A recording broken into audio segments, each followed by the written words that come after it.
Im Jahr 2018 wurde in der wissenschaftlichen Fachzeitschrift Progress in Biophysics and Molecular Biology ein Artikel veröffentlicht. Wurde von 33 Wissenschaftlern renommierter Institutionen aus der ganzen Welt unterzeichnet.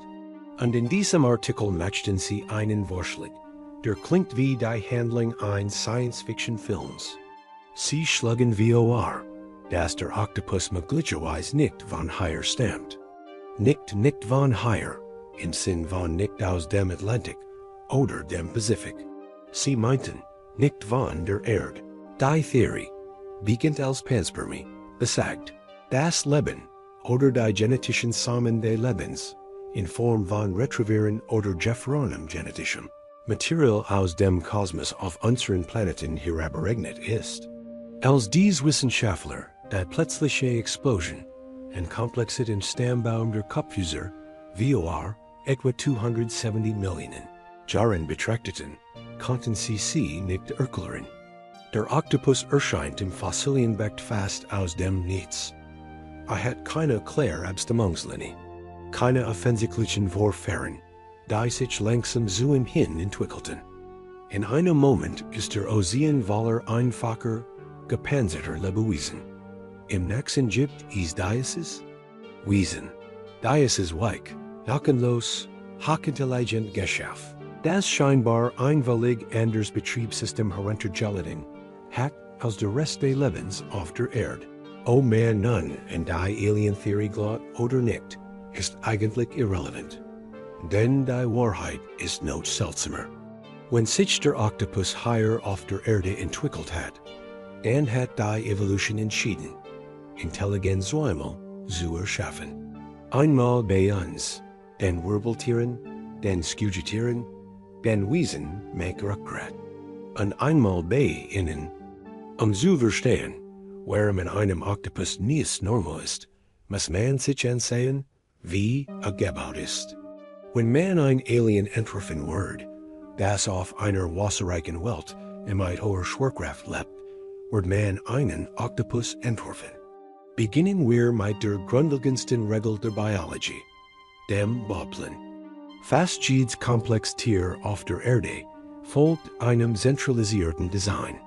Du hast ein Gehirn im Kopf. Dieses Gehirn sendet Signal über das Rückenmark. Dies Signal bügen die Arme und Beine.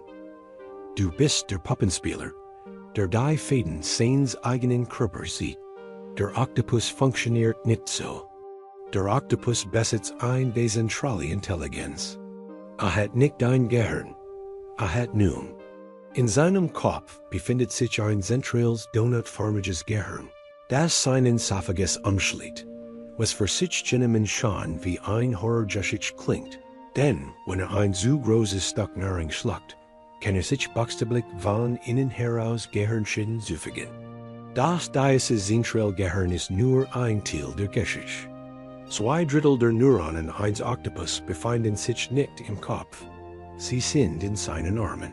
Jeder Arm hat sein eigenes Mini-Gehirn, sein eigenes Nervensystem, sein eigenes Handlungsfähigkeit. Wenn ein Octopus ein Riff erkennt, sagt das zentrale Gehirn dem Arm nicht. Büg dich nach links, griff diesen Stein, prüf, ob dort Krebs sind. Das zentrale Gehirn gibt lediglich einen Befehl wie zu. Die Arme entscheiden dann selbst, wie sie das tun. Sie schmecken das Wasser. Sie fühlen die Struktur. Sie treffen unabhängig vom Kopf Entscheidungen. Experimente haben gesehen, dass ein abgetrennter Octopusarm, ein Großmürgedenk, nicht sofort stirbt. Kriegt weiter. Reagiert weiter auf Schmerz. Bietet man in Nahrung en, versigt der abgetrennte Arm, sie zu griefen und dorthin zu bügeln, wo einst der Mann war. Der Arm erinnert sich daran, Teil eines Ganzen zu sein, selbst wenn es nicht mehr ist. Das ist ein mehr invertierter Bewusstheit, das wir uns kaum vorstellen können. Stell dir vor, dein Hand kann selbstständig denken. Stell dir vor, dein Finger kann ein Rätsel lassen, wenn du schlafst.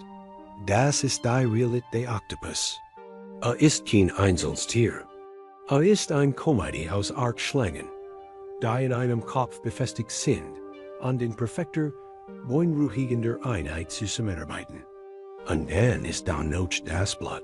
Wenn man einen Menschen schneidet, bluten wir rot. Das liegt darin, dass unser Blut auf Eisen basiert. Hämoglobin nutzt Eisen, und Sauerstoff zu binden, und durch unseren Körper zu transportieren. Eis ist effizient, warm, vertraut. Der Octopus blutet blau. Entwickelt sich in den kalten, sauerstoffarmen Tiefen der seitlichen Ozean. Eisen funktioniert dort nicht gut. Also tauscht die Evolution den Motor aus. Statt Hämoglobin verwenden sie Hämocyanin. Eis ist ein kupferbasiertes Protein. Wenn Eis sich mit Sauerstoff verbindet, wird es sich tiefblau, fremdartig. Doch Kupfer ist weniger effizient als Eisen. Eis erfordert mehr Druck, Eis durch den Körper zu pumpen. Also gab die Natur ihnen eine Lösung, die wie reins technisches Overengineering klingt. 3 Herzen. Sie haben ein großes System, das dieses blau, kupferreich Blut durch Körper und Gehirn pumpt. Und dann haben sie zwei süßliche Kiemenhörsen, Jewels in der Basis einer Kiem, deren einzig Aufgabe ist, Blut durch das Atmungssystem zu pressen, damit es Sauerstoff aufnehmen kann. Wenn ein Octopus schwimmt, hört das System tatsächlich auf zu schlagen. Eis ist zu anstrengend. Deshalb sieht man, Octopus sollten lange Strecken schwimmen. Sie bevorzugen es zu kriechen. Schwimmen versagt ihnen buchstäblich einen Stillstand. Eis ist ein Konstruktionsfall, ein evolutionärer Kompromiss, der vor Millionen von Jahren eingehen wurde und ihren gesamten Lebensstil bestimmt. Da die physische Anatomie, das Blaublut, die 3 Herzen, die nun Gehirn, ist nur die Hardware. Die wahre Anomalie liegt in der Software. Wir beurteilen Intelligenz meist anhand einiger Standardkriterien. Worksugebruch, Gedächtnis, Problemlösungsfähig. Wir sehen Schimpansen, die Stick benutzen, Termiten zu engeln oder kragen, die Nuss auf die Strage fallen lassen, sie zu nacken, sagen, das ist intelligent. Das ist wie wir. Da der Octopus ist nicht wie wir, sein Intelligenz fühlt sich, fühlt und schwer, fassbar. In Gefangenschaft sind Octopus berechtigt für ihr Ausbruchskunst. Sie brechen nicht einfach aus Becken aus, sie warten, bis die Menschen weg sind. Aquariumsmeter auf der ganzen Welt berichten vom gleichen Phänomen. Fisch verschwinden aus benachbarten Becken. Morgens findet man Feuchtspüren auf dem Boden. Es gibt ein Bärhunti-Geschichte aus dem Brighton Aquarium in England. Dort hatten sie ein Problem im Seehäsen. Die Seehäsen verschwanden jede Nacht, einer nach dem anderen. Das Personal installiert Kameras. Was sie sahen, war erschreckend. Der Octopus im Nachbarbecken wartet, bis das Licht ausging. Klettert aus seinem Becken, schlängelt sich über den Boden, klettert in das Seehäsenbecken, fraß einen. Und das ist der entscheidende Punkt. Kehrt in sein eigenes Becken zurück und schloss den Deckel. Wusst, dass etwas Verbatins tat. Wusst, wie man Beweis versteckt. Das erfordert ein Theory of Mind. Das erfordert ein Verständnis von Sache und Working, von Beobachtung, von Tuschung. Die meisten Wirbellosen, Insekten, Muscheln, Würmer, sind vorprogrammiert biologische Roboter. Sie reagieren auf Rays, Licht, Weglaufen, Nahrung, Fressen, Gefahr, Verstecken. Sie planen nicht. Der Octopus plant. Het Groll. Es gibt dokumentiert Fall von Octopussen in Forschungseinrichtung, die ein Bestimmungsmitglied bei Personals nicht mögen. Sie warten gezielt darauf, dass dies Person verbeget und spritzen sie im Wasserball. Wenn sie alle anderen ignorieren, sie erkennen Gesichter. Sie erkennen Individuen. Wie? Wie lernt ein Tier mit einer Lebensdauer von nur 2 Jahren? Ein Tier, das MIT einer Schneck ist, menschliche Gesichter zu erkennen? Damit kommen wir zur vielleicht beunruhigendsten Erkenntnis von allen. Der Octopus ist ein weichgefährliche Intelligenz in einer Welt aus scharfen Felsen und Sehnen. Hat keine Schäl, keine Nacken, kein Krallen. Ist ein nacktes Nervensystem in einem von Raubtieren wimmelnden Ozean. Nach aller Logik heit vor Millionen von Jahren ausgerot werden müssen. Sollte nicht existieren. Da existiert. Und aber let, weil eine Superkraft entwickelt, gegen die militärische Technologie wie Kinderspielzeug wirkt. Lernt nicht nur, sich zu verstecken. Lernt zu verschwinden. Unsichtbarkeit ist die ultimative Fantasy. Von Harry Potter bis Predator sind Menschen besessen von der Idee, perfekt mit dem Hintergrund zu verschmelzen. Wir geben Milliarden aus, Tarnkapentechnologie für Camp jetzt zu entwickeln. Mit komplexen Winkeln und radarabsorbenden Materialien, uns unseren Feinden zu verbergen. Der Octopus elges dieses Problem mit seiner Haut. Wenn man jemals ein Video gesehen hat, in dem ein Octopus sein Tarning aufgeht, fühlt es sich wie ein Jumpscare. Einen Moment lang sieht man einen mit Algen bedeckten Felsen. Einen langweiligen, grauen, strukturierten Klumpen auf dem Meeresboden. Im nächsten Moment blinzelt der Felsen. Entrollt sich. Word leuchtend rot und schiet davon. Was du gerade gesehen hast, war der raffinierteste biologische Bildschirm der Erde. Die Haut eines Octopus ist ein Meisterwerk der Ingenieurskunst. Sie besteht aus Schichten, wie ein Hightech LCD-Monitor. Die oberste Schicht enthält Chromatophoren, winzig elastisches Geschehen, gefüllt mit Pigmenten. Schwarz, braun, rot, gelb.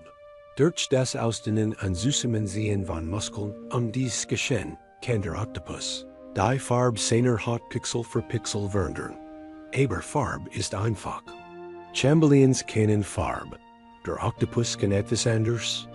Ein Konstruktor. Unter der Pigmentschicht befinden sich sogenannte Papillen. Das sind Muskelbündel, die sich zusammenziehen und so Erhebungen, Rillen, Stacheln und Verschwingen bilden können. Ein Octopus kann buchstäblich die dreidimensionale Topographie seines Körpers verändern. Kann sich glatt machen wie Seetang oder rau wie Koralle. Sieht nicht nur aus wie ein Felsen. Fühlt sich auch so an. Und all das geschieht in 200 Millisekunden. Schneller, als du blinzeln kannst. Daher liegt die Anomalie, die Neurobiologin Nuts wackelt. Wir wissen, dass Octopus farbenblind sind. Das ist keine Theorie, sondern ein anatomische Tatsache. Ihr Augen besitzen nur einen Typ von Photorezeptor. Für sie ist die Welt ein großer Fanfilm. Sie können kein Rot sehen. Kein Grund, nicht die leuchtenden Farben der Korallenriffs, in dem sie sich verstecken. Wie also passen sie die Farbe in einen Hintergrund, und den sie nicht sehen können? Stell dir einen Mähler vor, dem die Augen verbunden sind, und der dennoch ein perfekt, fotorealistische Kopie der Landschaft vor sich malt. Genau das tut der Octopus jedes Mal, wenn sich tarnt. Natürlich gibt es Theorien. Einige Wissenschaftler glauben, dass ungeniert geformten Pupillen, horizontale Balken, licht wie bei einer Siege, innen Glicken, liegt wie ein Prisma, zu spalten an mithilfe der chromatischen Aberration, Farben aber die fokussieren wahrzunehmen. Und der Vermitten, dass sie mit ihrer Haut sehen können. Man hat Opsen, lichtempfindliche Protein, die normalerweise in Augen vorkommen, in ihren Tentakeln gefunden. Denkt darüber nach. Ihr Haut kennt dich beobachten. Vielleicht brauchen sie keine Augen, den sehen zu sehen. Sie müssen ihn nur berühren, und ihr Körper weiß instinktiv, welche Farbe man soll. Es ist ein sensorischer Schleif, die das Gehirn vollständig umgeht. Da rennt ihr Tarnung ein Wunder der Physik ist der DNA ein Wunder der Regelbruchs. In der klassischen Biologie gibt es das Zentraldogma. DNA erzeugt RNA und RNA erzeugt Protein. Den DNA ist der Masterbauplan. Wenn sich ein Organismus verändern soll, etwa sich in eine neue Temperatur anzupassen, muss man auf eine Mutation in der DNA warten. Das dauert Generationen. Es ist langsam. Deshalb braucht Evolution Millionen von Jahren. Der Octopus hat diese Regel betrachtet und ignoriert. Der Octopus ist das einzige Tier auf der Erde, das stark auf RNA-Editing setzt. Anstatt 1000 von Jahren auf eine DNA-Mutation zu warten, wandert der Octopus die Anweisungen nicht Zeit. Kann sein RNA, das Botenmolekül bearbeiten, Ende Protein zu produzieren, ohne den ursprünglichen DNA-Bauplan zu verändern. Übertragen wir das auf den Menschen. Stell dir vor, du lebst in einem Haus und es wird plötzlich kalt. Ein Mensch, am Sinn der klassischen Evolution, muss 10 Generationen warten, bis sein ihr Enkel in ein dicker Haut geboren werden. Ein Octopus schreit den Code Hut einfach aber bietet sein RNA, die Protein in seinem Nervensystem so zu verändern, dass sie besser in der Kult funktionieren. Passt sich in Zeit in. Bei kalmeren und Octopussen werden über 60% der RNA-Transkript im Nervensystem editiert. Bei Menschen weniger als 1%. Diese Fähigkeit deutet darauf hin, dass sie genetisch flexibel, aber genetisch stabil gestellt haben. Doch das hat seinen Preis. Weil sie ständig in ihrem eigenen Code herumwasseln, können sie sich im traditionellen Sinn kaum weiterentwickeln.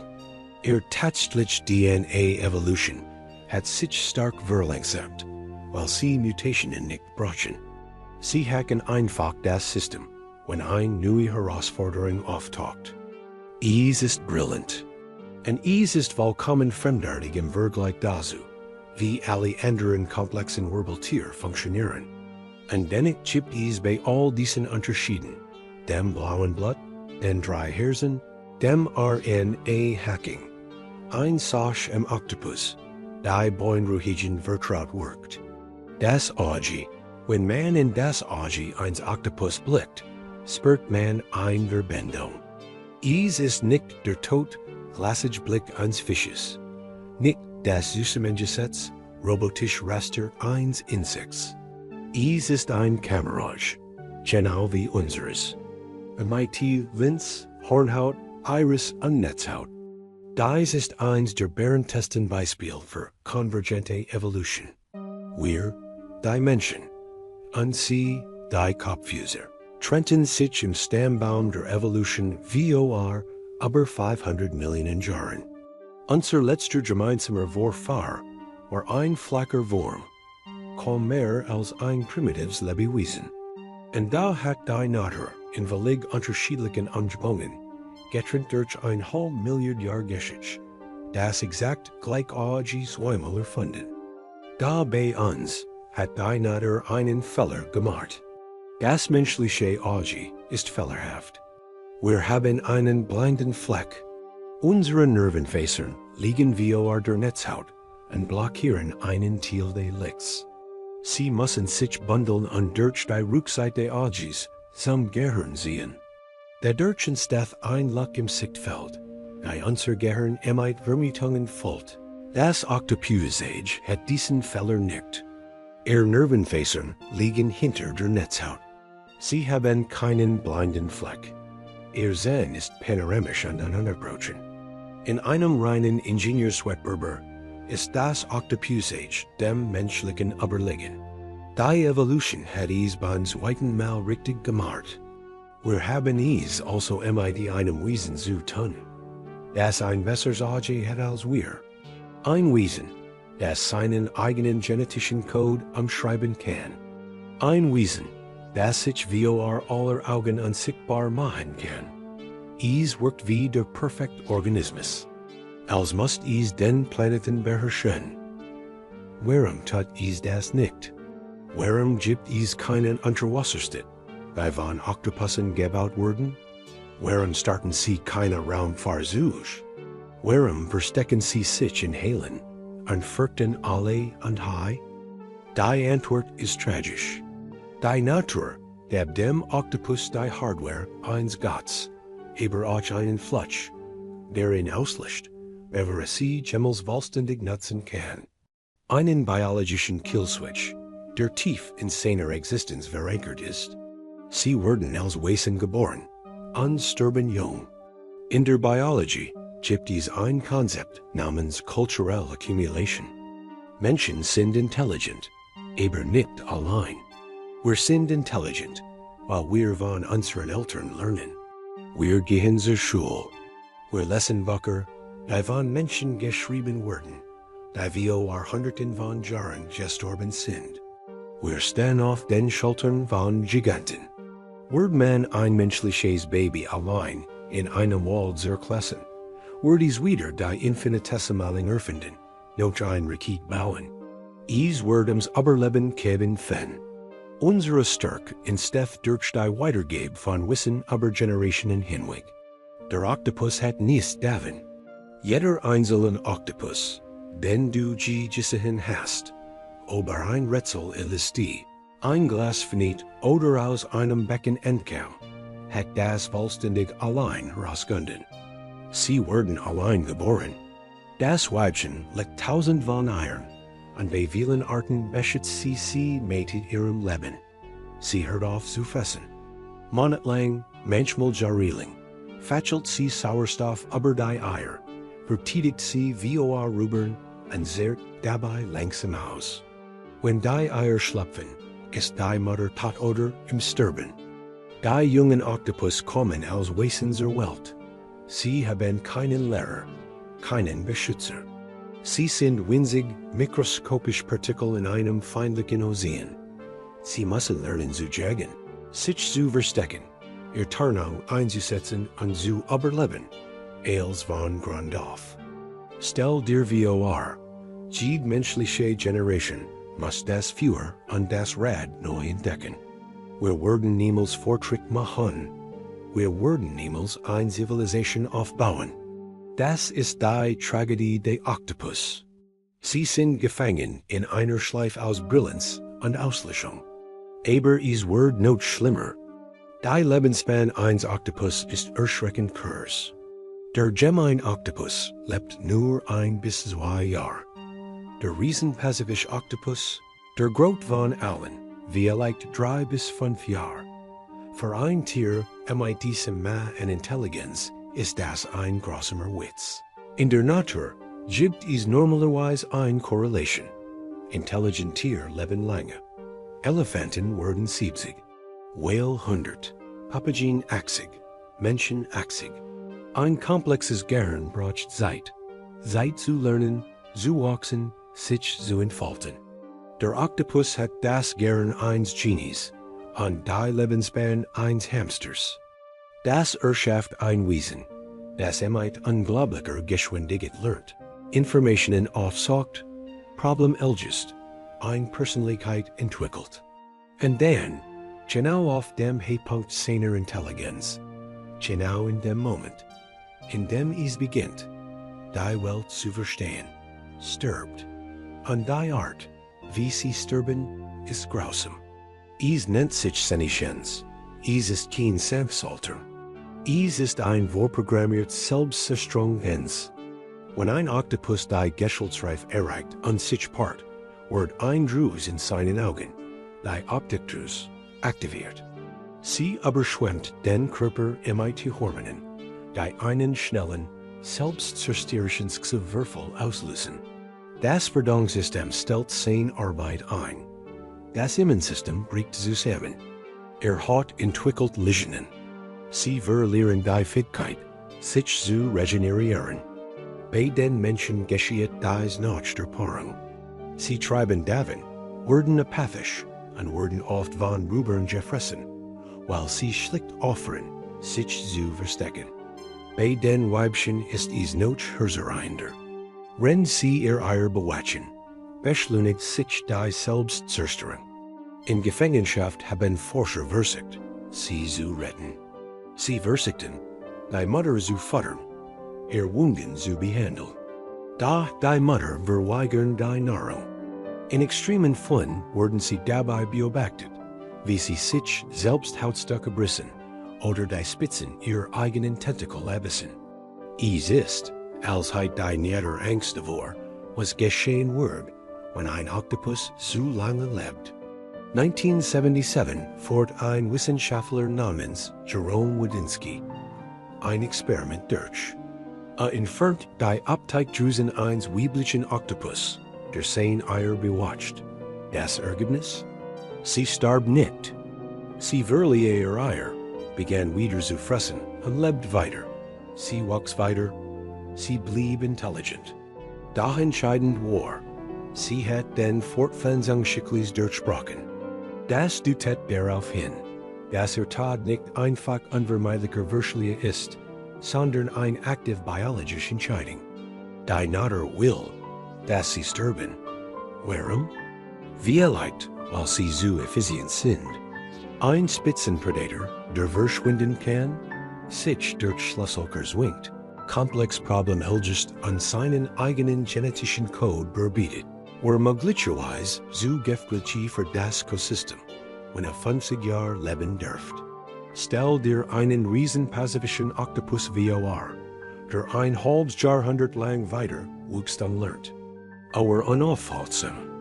Also legt das Ökosystem ihnen ein, en du darfst intelligent sein, sagt die Natur. Aber du darfst nicht alt werden. Damit kehren wir zu diesem Gefühl der Andersehen zurück. Wenn wir einen Hund anschauen, sehen wir einen Freund. Wenn wir einen Affen anschauen, sehen wir einen Cousin. Aber wenn wir einen Octopus betrachten, sehen wir eine Alternativmöglichkeit für Leben auf der Erde. Sie sind der nicht Geld weg. Sie beweisen, dass man kein Rückgrat braucht, um intelligent zu sein. Dass man nicht lange leben muss, eine Persönlichkeit zu haben. Dass man die Regeln der DNA nicht befolgen muss, sich anzupassen. Wissenschaftler suchen oft in den Sternen nach solchen intelligenten Lebens. Wir senden Radiosignal ins Nichts und hoffen, dass jemand irgendetwas antwortet. Wir träumen davon, Außerirdischen zu begegnen, die anders denken als wir, die das Universum durch ein ander Linz betrachten. Da wir müssen nicht nach oben schauen, wir müssen nur nach unten schauen.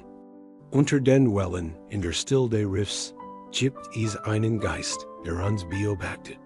Einen Geist, der mit seinen Armen schmeckt, mit seiner Haut, sieht ein blaues Blatt in sich trägt. Ein flüchtiger Funk von Brillanz im dunklen Wasser. Und vielleicht ist der Boinruhigens Gedenk dieser, wenn sie sich nur ein wenig längers Leben mit heiten. Wenn sie gelernt heiten, kinder zu lehren. Dann rennen nicht wir diejenigen, die sie erforschen, sondern sie werden uns erforschen. Nichts in einem Octopus ist normal. Und vielleicht ist genau das in einem Universum voller langweiliger, vorhersehbarer Regeln das, was sie perfekt matcht.